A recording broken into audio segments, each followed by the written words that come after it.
다음은 김채영 변호사님이 2019년 11월 22일 건설법무학회 학술 세미나에서 사랑의 교회 도로 조명 허가 취소에 따른 원상 회복 등 후속 절차에 대해서 발표를 하였습니다. 앞의 내용은 중복되어 생략을 하고 파트 3부터 중요한 부분만 말씀드리도록 하겠습니다.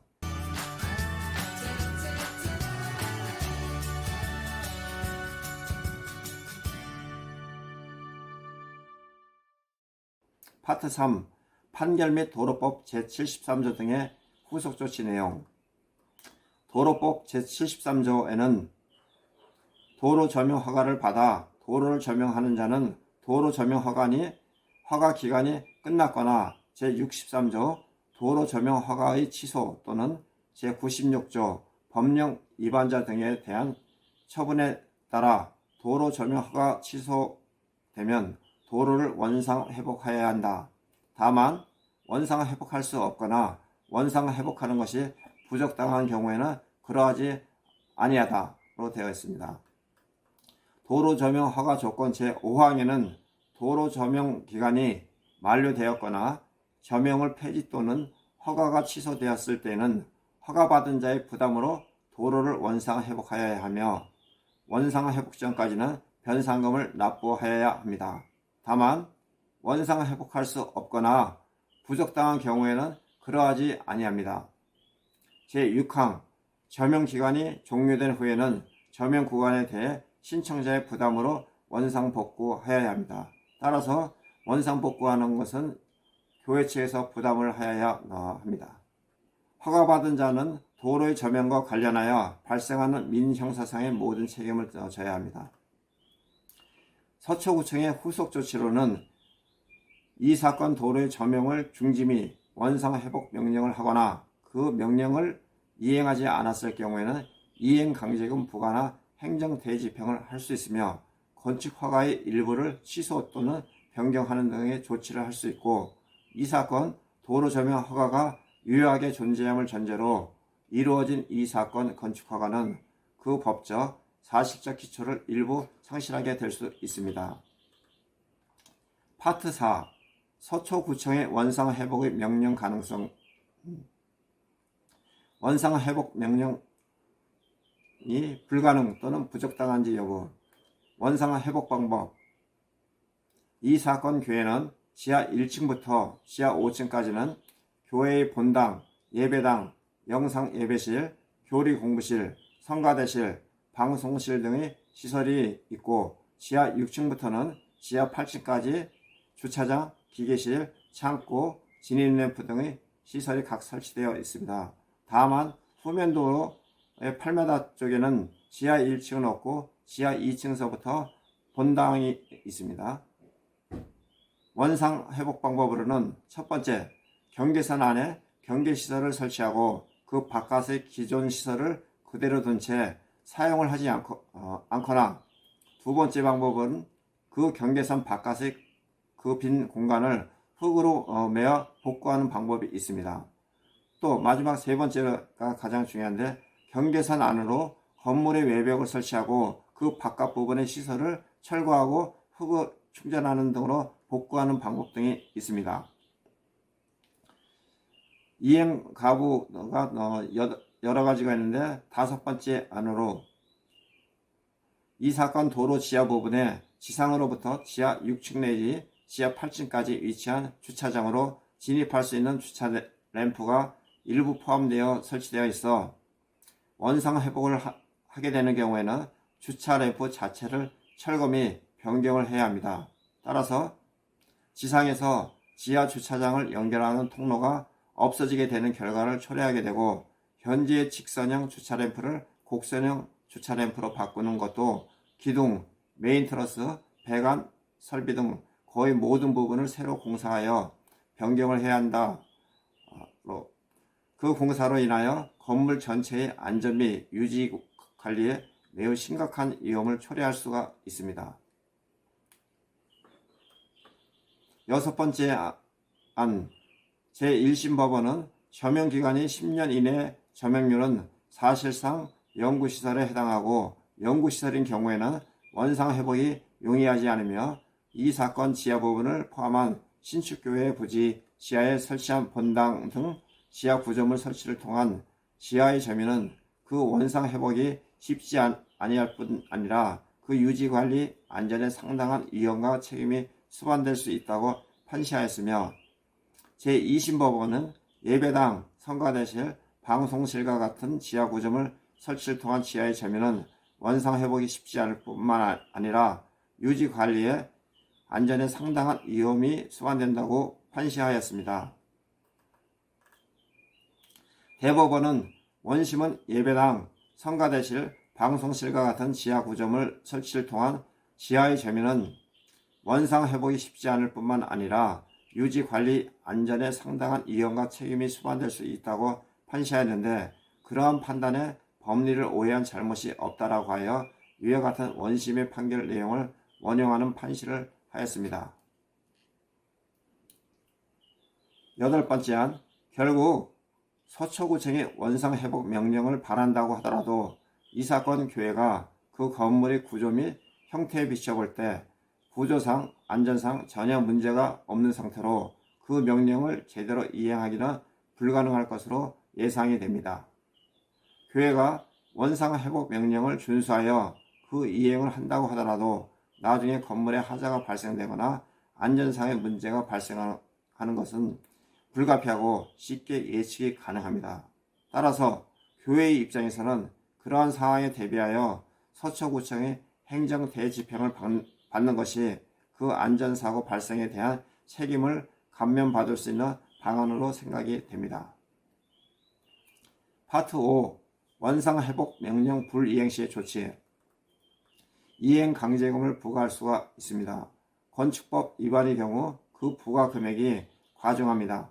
건축법 제80조 1항과 지방세법에 따라 해당 건축물에 적용되는 1제곱미터당 시가 표준액의 50%에 해당하는 금액의 위반 면적을 곱한 금액, 범위 안에서 위반 내용에 따라 대통령령으로 정하는 비율을 곱한 금액. 불법 도로 점용인 경우 그 부과 금액이 과수하다.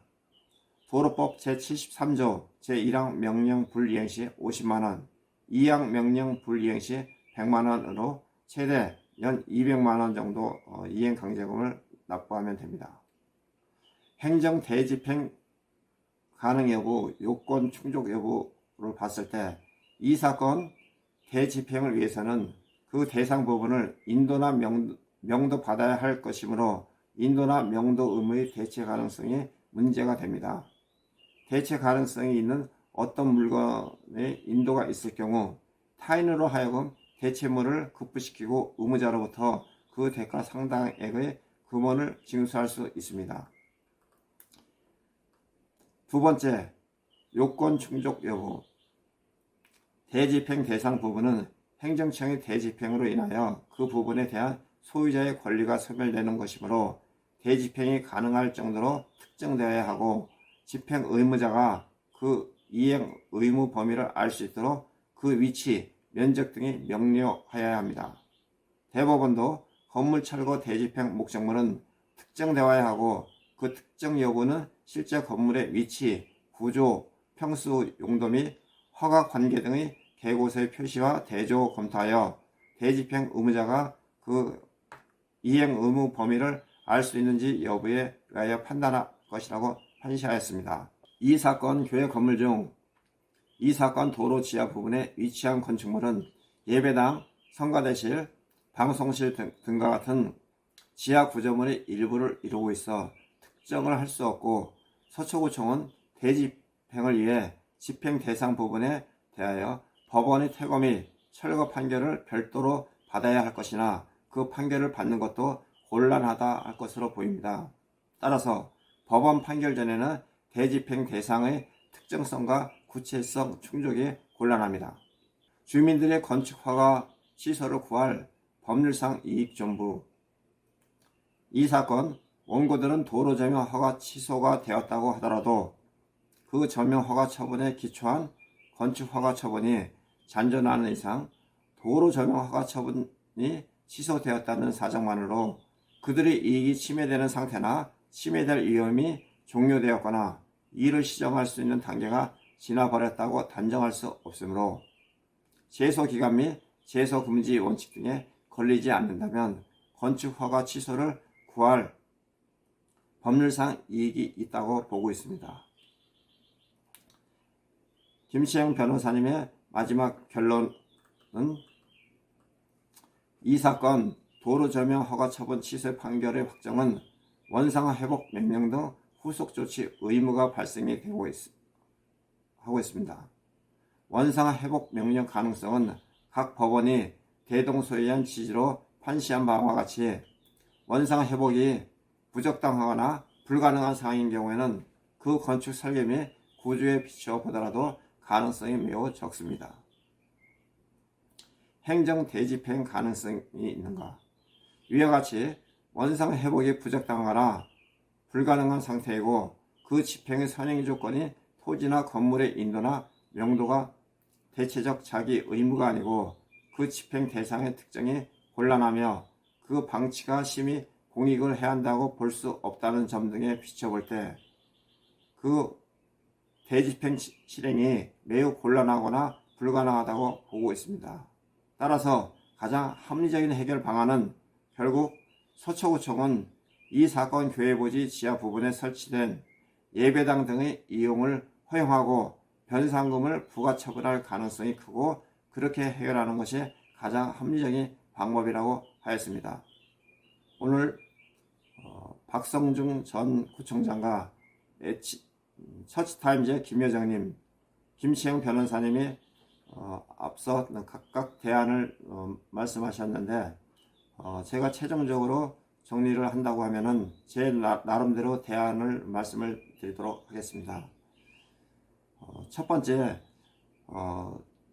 현재 도로 조명 구간이 7m 곱하기 154m는 1078제곱미터입니다.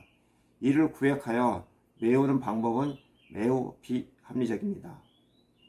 교회가 1078제곱미터의 도로 조명을 하여 지하층에 건축한 면적은 대략적으로 1078제곱미터 곱하기 65% 지하 6개층을 했을 경우 4200제곱미터로서 1271평입니다.